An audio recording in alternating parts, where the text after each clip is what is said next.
Okay, so we have the video here. Maybe I'll have to cut out and touch those a little bit. Can I walk through? Because my ass is going to be hanging out. You can walk through.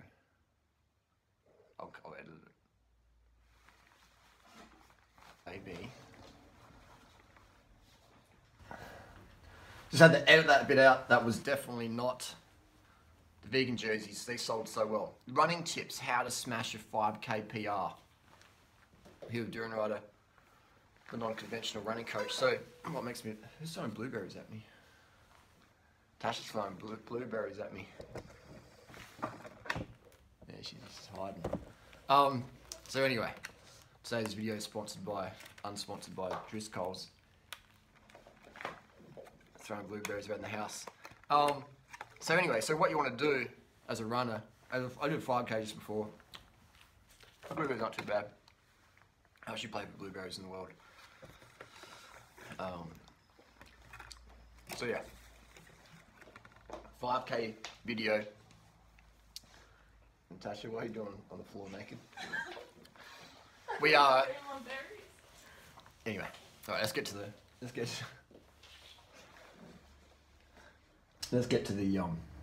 cuts to the video. 1 minute 26 in. We have been distracted here. It's in a good way. Running tips. I would recommend get yourself a little watch so you can pace yourself well. Have your goal time. Let's say you want to do a 5K in 20 minutes, then you want to be doing 4-minute Ks. Things just over here. Do it, we'll see. Halves. And you want to do 4-minute Ks for that 5K in 20 minutes. Today I went out there and just went for it. I didn't really do a pace at all. Every time I do a park run, I go as hard as I can. Sometimes I pace it well and go a bit faster. Sometimes I don't pace it well and just blow up and run heaps of lactate. So why it's important to pace is you want to have less lactate in the blood as possible. Still, you want to go as fast as possible. What does lactate do? Why is lactate bad for a runner or a cyclist or a swimmer? Lactate is a thing your body produces, whatever it is, chemical, whatever you want to call it. Lactate is a substance that your body produces, so you want to have less of that as possible. And why lactate's an issue is someone to say that it comes with a lot of hydrogen ions. So that's when you've just done that a sprint and you try and hold that for another K or 5K or marathon, that's the hydrogen ions shutting down your muscles so they can't really contract and be as efficient as they can. So you want to have as less lactate as possible by going out even pace. Let's say you're going to run that 20-minute 5K, then you do 4-minute Ks each K. Assuming it's a flat course. So if you go out and do your first K in 3 minutes 30, then you're producing a lot more lactate than you have to, and you probably have more hydrogen ions in your blood, and that will slow down your performance later in the run. So going out 4-minute Ks, first K, 4-minute K. So every K have a little beeper. Look at it, boom, 1K, all right, 4 minutes. Second K, 4 minute, 4 minute, 4 minute. So that's what you're gonna do. That's free speed. That's no increase in fitness or training. It's just a different strategy to even splits for the run. If you're doing a marathon, then you want to do a negative split. Your last half wants to be faster than your first half. Just like all the world record holders do. Just like anyone does, like I've done. I'm not a world record holder, I'm a durianrider, Strava record holder. I'm my own PRs, so if you want to set a world record in your own PR, then negative split for the marathon. And for the 5K, negative split's not a bad idea either. It means you pace it pretty smart. Now, another one is shoes. I've got these shoes down here, these are Outras, and these are like this is my marathon shoe, or like a long run shoe. Now, I call myself a runner, but I've only ran about 302 Ks this year. And today I did, I think, a 17:30 something for 5K. I'll have to check on the parkrun website. My little Garmin watch wasn't working properly, so I didn't really record it accurately. But I think I did about 17:30 something. And there was a female runner in front of me. It's very rare I get beaten by women in running races, but today I did. And if they do beat me, they're generally Olympic level or national levels. And this chick today was definitely national level. So this is called a racing flat. This is the Ultra Solstice. And so it's a bit of a lighter weight shoe for the 5K, which I recommend. That's another thing you get free speed in a 5K. It's a bit of a lighter weight shoe. All right? Especially when you're running a little bit and you can handle a racing flat, then a lighter weight shoe, bit of free speed. A little bit lighter weight, just feels a bit more racy. I like the Archers because it's got a wide toe box. So that's free speed as well. If your foot's landing like that and it can't spread, then you're losing speed. If your foot lands and it's going to splay, that's free speed. So Archer shoes, yes, they do sponsor me, but I'd only wear something that I'd use myself. That's not about being free for me. This is a fucking pragmatic foot shape. Look at that, your foot sits in there. With normal shoes, it's narrow, your foot, your foot's squashed in, Archer can spread. They say embrace the spray, so I agree. So another thing, free speed, Ultra shoes, free speed. Just from that splay, your foot can land, power off, propel forward more. If you're running an Asics or New Balance or Nike, you are losing performance. Yes, you are. You're losing performance relative to what you would be if you could have this. Yeah. That's the thing with sponsorships and stuff like that. Yeah, I'm sponsored, so it sounds a bit hypocritical, but if Asics kept turning around and said, hey, we'll give you free shoes, I'm like, cool, thanks. I'll take them, I'll give them to someone in the Philippines, but personally, I wouldn't run in Asics shoes. Same with Nike or whatever. They say, here's free shoes, $10,000 a year, durianrider. Here's $100,000 a year, promote our stuff. I'm like, one, I don't need the money. Two, I can't promote something that I don't strongly believe in myself. Is running in Asics or Adidas or Nike better than running barefoot? Yeah. But Ultra's better. Ultra's the best. So Ultra shoes for me, free speed.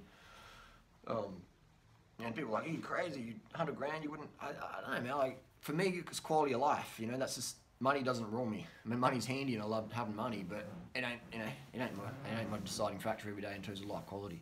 I can only promote what I really strongly believe in, not what I'm paid to promote. That's just me. Blueberries. I can fucking pay me to promote these. I'd fucking take that money. But yeah, like, I can't rate a product unless it's like, even that female run this morning, her name was Tammy, gun. You know, I love studying women who just fucking go-getters like that, because you know it takes a lot of effort to be a female to go there with a bunch of guys and fucking kick everyone's asses. You know, so there's like that whole social dynamic going on where women are told you can't do that, you're a woman, you're blah blah blah, and then you have these female athletes go there and just fucking rip it up and just go full on psycho. You know, just running like, and just not caring what anyone thought, how she looked or whatever, just went out there and just crushed it. So that's really, really, for me, very intriguing, very interesting. And that's another thing. If you want free speed, go full gas. You know, don't worry how you look or blah, blah, blah, blah. Just try and focus on good form. Keep your mouth open, breathe, and you know, go for it. Like this Tammy woman this morning, she was breathing really hard. And I've done it with Emma Moffat and Jess Trengrove and all those female runners. When they've come past them or been running with them or whatever, they don't hold back. They're fucking going for it. Alright, so if you want, you know, those results, then you got to really go for it on race day, or go for it when you do your intervals. Don't be self-conscious or reserve. Fucking go for it. Launch it out there. And if you can't hear someone's breathing, then they're not really going that hard. And if you can talk, you're not going that hard. Even today at the end, Brink was catching me in the last bit. He's quite a more faster runner than I am, and he caught me in the last bit, and he's having a conversation. He's like, hey, I haven't seen you out for a bit, Harley. And I'm just like, man, I can't fucking talk. I'm just like, And you know, and after he got it, Harley was about to have a fucking asthma attack if he had a sentence. So that's what you want to do. You want to not talk in a race ever. That's free speed. You want to have the good shoes, things like that. So all these little things are free speed, but the mental one, that is like the big one, and that's all about being relaxed, not being self-conscious, just fucking going for it, just fucking sending it. So every time I do a park run, that's my Saturday morning send-off. If I'm running 16:35 PR, or if I'm running, last week I think at 18:48, and today like a 17:30, so already a minute 10 off, you know, just from going out there and sending it off. And I haven't ran this week. You know, I've ran 5K every Saturday the last few weeks. I haven't ran in between that though. So it's interesting that my times can drop down just from, you know, more and more emotional more and more emotional focus of just getting it done. And I feel good now. You know, I always feel good after a park run.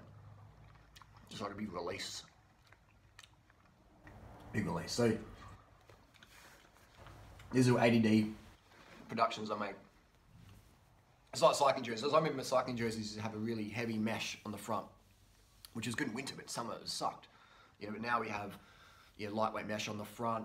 This is like a $40 jersey I'm getting done in Thailand. And on the sides, like a bit of sun protection, you know, so avoid the sunburn. On the back, there's a bit of a heavier duty mesh, things like that. Bit of visibility as well, the yellow there and the reds, so you can be a bit more safe on the road. If you want those, go to durianrider.com. If you want more of these tips, go to my website, durianrider.com. I've got 2 books out there. One called Carb the Fuck Up, one's called Durianrider's Lean Body Bible. And all about giving people free speed tips. And so yeah, don't be afraid to go out there and really push it. Have good footwear, pace yourself. Morning of a 5K, just have a cup of water and a piece of fruit. That's what I had this morning. I had a cup of water and an orange. That's it. And go out there and do it, and then come back and have more fruit and have my 1,000, 2,000 calorie breakfast this morning, which would probably be orange juices and water and some sugar. Last night for dinner I had rice and vegetables, a lot of rice, maybe 1,500 calories worth of rice, and after that I had some vegan ice cream, low fat. So always get your carbs up. Always get your carbs up. And otherwise, how are you going to perform if you don't have enough muscle glycogen in your legs and your body and your arms and your head? Like how are you going to perform? Perform for your run, or perform for your boss or your employees or your family, your husband, wife, or your boyfriend, girlfriend, whatever. How are you going to perform if you're under carbs? All right? So always carb up. Give your best out there. Don't beat yourself up if you don't get a PR or whatever. Just push it. Some days you'll PR, some days you won't. Whatever. Some days you'll never PR because maybe you took 20 years, 30 years ago, whatever. But age 41 now, I'm running faster than I was at 18. Just from the mental focus and the diet, nutrition, and the free speed things like pacing, actual footwear, things like that. And also I ran in a singlet today, just a singlet, and I have got some super lightweight shorts that I got from the thrift store for maybe 50 cents. So super lightweight, they're like 50 gram shorts, super lightweight shorts, they're just mid-thigh. So less clothing is also free speed. Less clothing is also free speed. So all these little things, people out there lose time. They put 50, 100 Ks a week in running, which is fantastic if you want to do that. I've never done that in my life, but if you're doing that, then why not go for the free speed? Why not chase that free speed? Ultra footwear. Pacing yourself every K. You don't eat too much before the run. Have a cup of water, a piece of fruit. That's all you need before a 5K in the morning. That's all you need. And carb up more. Try out a vegan lifestyle. Just cut out animal products for 30 days. Switch from dairy to soy milk or rice milk or almond milk. Just try it out for 30 days, Try it out. Try cutting out oil out of your diet for 30 days. Try some little things, just change stuff up. And don't put too much pressure on yourself. A lot of people put this massive amount of pressure on themselves. I'm gonna do this, and it's like, just relax and just do it, Like when you cut out things out of your diet, it's not about restricting, it's about, okay, I don't eat meat anymore, I don't eat dairy anymore, I have soy milk now, okay? Big deal, It's a big deal for the environment, it's a big deal for the planet, it's a big deal for your health, big deal for your waistline, but let's not make it an emotional big deal. Okay, just doing that, easy. And then that way, it's a lot easier to have less emotional investment in something. It becomes a lot easier to do. Like I'll wake up in the morning, I go to a park run today. I don't go, oh my god, park run. Like, what if such and such beats me? What if I don't do a PR? Like people. Nah, I don't know these questions. I'll go out there and start. Okay, such and such is there. It's good. It's gonna be a good test today. Got some good runners to push myself against. This is really good. It's raining, it's wet, it's dry, whatever. Just don't make it in your head bigger than it really is. It's just a fucking run. It's just a 5K. Right? It's just a marathon, whatever it is. Just go out there, have fun, give your best. Aim for that free speed, and then just let us know how it goes. I can guarantee you're gonna be running fucking PRs. Oh, unless you maybe you're some EPO athlete 20 years ago and you never PR because you're not an EPO anymore. But let's say you'll be running PRs relative to your current potential right now. If you could do a 21-minute 5K now, you could probably go sub 20 with these tips. Sub 20 in these. Listen, maybe next week or maybe in a couple of weeks. If you're running 32 minutes for 10K, you could probably go down to 31 or 30 minutes for 10K just on these tips. If you're doing these tips and you're running those times, then there's not much improvement there. Maybe that'll come with more training and more time and stuff like that. Or maybe EPO for some people out there, if your life depends on it as a runner. But I don't recommend that down the path. But what can we do? No, B12 shots while we're talking about EPO. What about B12? Vitamin B12, get the hemoglobin up. What's the point of doing all this running training if our hemoglobin's only 130? Get on the B12, and then your hemoglobin's most likely going to go up. It's better for your health. Oh, I eat meat. Meat doesn't guarantee you B12. If meat guaranteed B12 serum level normal amounts, sufficiency, then I would never have met a meat-eating athlete who's taking B12 shots. Most elite runners take B12 shots, if not all. Anyone who's doping definitely is taking B12 injections. Now B12 is just a vitamin, it's just a B vitamin. it's not drugs and it's not that. Might be treated as drugs in some people's eyes or some doctors or whatever, but it's just a fucking vitamin. It's just a vitamin. So taking a vitamin that costs pennies or a couple of bucks can increase your performance, as much as EPO in some people. Then, if you're 130 hemoglobin, take EPO, probably go up to 150, 160. I've seen people, even myself included, do B12 and go up to 150, 160, 170, just in B12 shots alone. So let's go with these avenues first before we go into that pharmaceutical realm of hormones and all that stuff. That's a whole nother video. But I'm all about, same with people who are taking all these performance enhancing drugs when they go out and party, drink alcohol and shit. It's like, what's the point, man? What's the point of doping and then go out and partying and drinking alcohol and negating the effects of drugs, positive drugs? What's the point? What's the point of doing all the training and smashing out that first K in a marathon or 5K super fast if your goal is to PR? If your goal is to get a killer workout, then for sure, go run a 2:30 for first K. But if your goal is to PR, then even splits. Anyway, that's a little 16-minute rant. Free speed. Had 3 top tips for your best ever 5K. There's probably a few more in there, isn't there? But yeah, I wish I knew these tips back in the day. I wish I was in high school and the teachers tell me, hey Harley, come here mate, this is what you should do. I would have been open to that. Never be closed-minded. Always have your eyes open for something better. And this is the best you're going to get. Trust me on that.